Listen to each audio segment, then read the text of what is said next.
Hello and welcome to Sakshi TV. ఐపీఎల్లో Kolkata night riders జైత్రయాత్ర కొనసాగుతుంది.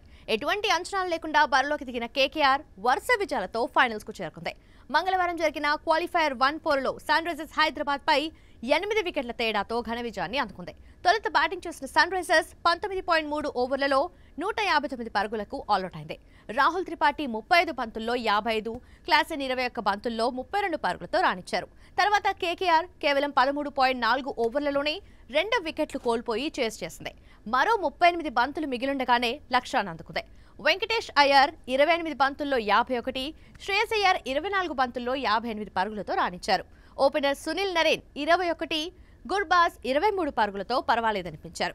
ఈ ఐపీఎల్ కోసం జరిగిన వేలంలో ఒక ప్లేయర్ పై ఐపీఎల్ చరిత్రలో అత్యధిక మొత్తాన్ని ఖర్చు చేసింది కేకేఆర్ఏ. ఏకంగా 24.75 కోట్లు వెచ్చించి స్టార్క్ ను సొంతం చేసుకుంది.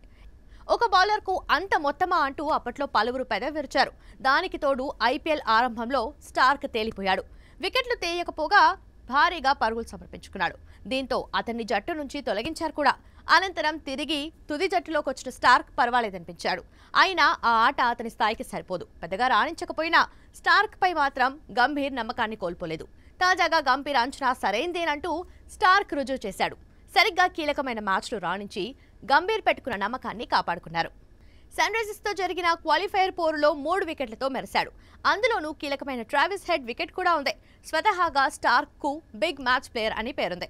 లీగ్ దశలో ఎంత పేలవంగా ఆడినా నాకౌట్స్ దశలో మాత్రం రెచ్చిపోతాడు. తాజాగా దానిని మరోసారి ఘనంగా చాటి చెప్పాడు. ఫైనల్లో కూడా స్టార్క్ రెచ్చిపోతే కేకేఆర్ మూడోసారి ఐపీఎల్ ఛాంపియన్ గా నిలవటం ఖాయం. అంతేకాకుండా తన కోసం కేకేఆర్ ఖర్చు చేసిన 24.75 కోట్లకు స్టార్క్ న్యాయం చేసిన వాడవుతాడు.